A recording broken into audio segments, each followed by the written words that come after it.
El siguiente plano es el plano medio. El plano medio lo podríamos entender como la toma en la que en su composición, en su encuadre, el hombre, el ser humano, ya figura de manera importante en la toma. Es más, podríamos pensar que la composición de ese plano medio se mide desde la punta de la cabeza del personaje hasta su cintura. ¿Ok? Veamos estos ejemplos. El encuadre se reduce y los elementos y personas se hacen más reconocibles. Si se tomase como medida la figura humana, acuérdense que el plano medio la toma de la cintura hacia la cabeza o de la cabeza hacia la cintura. Aquí nosotros podemos observar claramente el rostro de nuestro personaje principal. Ya la ambientación ya no es tan esencial, pero sin embargo nos permite ubicarnos. Este plano medio también es muy utilizado cuando nosotros queremos mostrar el diálogo o la interacción que tiene nuestro personaje principal con otro o con otros. Cuando nosotros también queremos generar en la composición, acuérdense de la información, queremos dotar de información al televidente y nuestro personaje principal está interactuando con un objeto o está interactuando con el paisaje o está interactuando con otra persona, leyendo un libro, etc. Veamos estos ejemplos. Y ha conseguido entonar una epopeya por la paz. ¿Qué pasa, pues, con la paz? Que no consigue apasionar largamente y apenas se deja de escribir.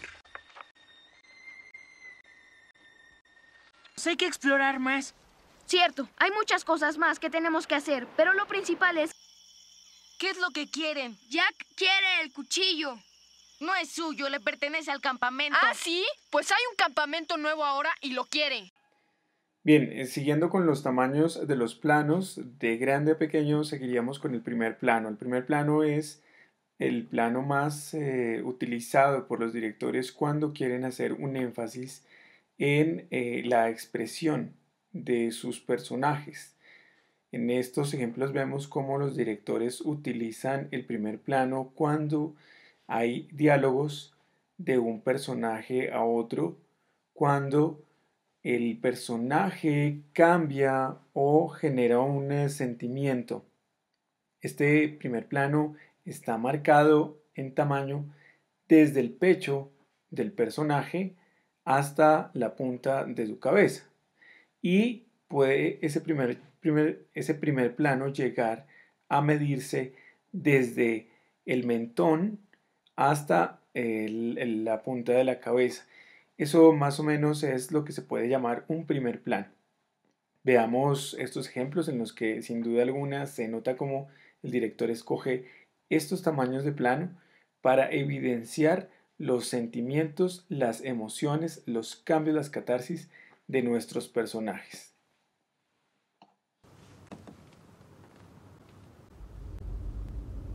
¿Amelie?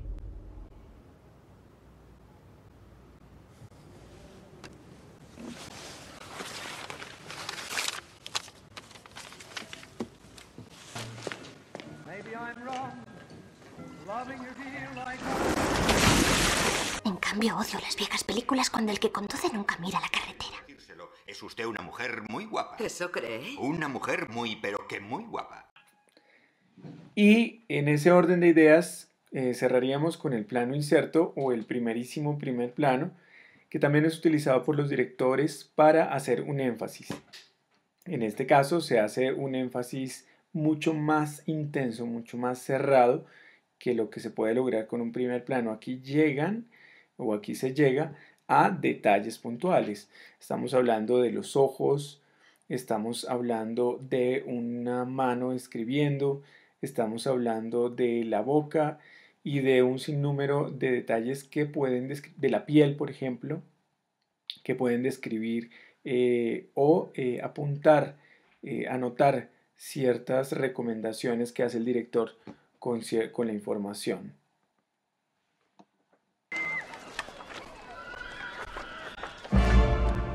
¿Quiere usted conocerme? Bien, entonces podríamos ya empezar a enumerar una serie de planos, ya no pensamos en filmar simplemente ubicando la cámara y grabando lo que se pueda, sino que vamos a empezar a pensar en valores de plano para narrar nuestra historia. Recordemos los planos que nosotros acabamos de aprender. Tenemos el plano general. Hay un plano que ya sabemos el tipo de plano que vamos a utilizar cuando queremos arrancar con una secuencia de acción, cuando queremos ubicar nuestro personaje en un espacio específico. Luego tenemos el plano americano, ¿verdad? Que ya lo pudimos también apreciar en ejemplo. Después seguimos con el plano medio, que va de la cabeza a la cintura.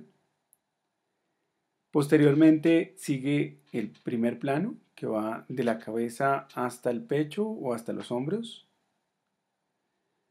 Y luego le seguiría el plano detalle o el primerísimo primer plano. Esos son entonces nuestros planos, nuestros tamaños, nuestros valores de plano para poder jugar con el lenguaje audiovisual. Veamos esta secuencia de acción en donde podemos ver diferentes tamaños de plano y podemos darle sentido y entender cómo el director va tomando decisiones sobre el tipo de plano que utiliza para narrar, para explicar, para dejarnos entender qué va pasando en su historia. Amélie tiene de repente la extraña sensación de estar en total armonía consigo misma. En ese instante todo es perfecto. La suavidad de la luz, el ligero perfume del aire, el pausado rumor de la ciudad. Inspira profundamente y la vida ahora le parece tan sencilla y transparente que un arrebato de amor, parecido a un deseo de ayudar a toda la humanidad, la invade de golpe.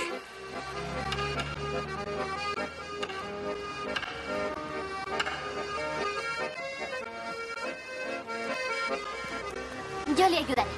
Bajamos y allá vamos. Ahora nos cruzamos con la viuda del tambor de la banda municipal. Lleva la guerrera de su difunto marido. ¡Atento, alejad! ¡Oh, el rótulo de la tienda de carne de caballo ha cruzado una oreja! Esa risa es del marido de la florista. Se le arrugan las sienes de pura malicia. ¡Oh, en el escaparate de la pastelería hay piruletas! ¿Percibe ese olor? Es Pepón, que ofrece una degustación de melón a sus clientes. ¡Prueben este riquísimo melón! ¡Oh, la señora Marion tiene helado de turrón! Ahora pasamos por delante de la tocinería. El jamón con hueso está a 70 y a 45 la paleta cocida. Llegamos a los quesos. A 12,90 el picadón de Ardèche y a 23,50 el cabecú de Poitou. En la carnicería hay un bebé que mira a un perro que mira a los pollos asados. Bien, ya hemos llegado delante del kiosco que hay a la entrada del metro. Yo le dejo aquí. Adiós.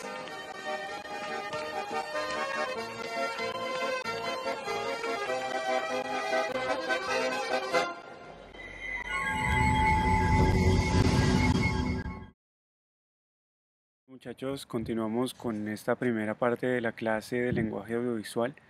Ya entonces nos quedan claros todo este tipo de planos, que no hay un solo valor de plano. Por lo general, cuando arrancamos siempre cometemos el error de manejar la cámara a una distancia del personaje y pensar que ese es el único tamaño posible de plano, pero ahora ustedes ya tienen suficientes herramientas para pensar en planos descriptivos, ¿cierto? Grandes, o en planos emotivos, como los planos primeros o los detalles que le pueden dar mucho más interés a su primera película. Ahora, fuera de los tipos de plano, ustedes también van a darse cuenta que hay formas de expresión, que hay otras formas de expresión, pero por medio del movimiento. Ya no es solo por medio del tamaño de los planos, sino que también lo pueden lograr por medio del movimiento que va a generar su cámara. Hablemos entonces de movimientos.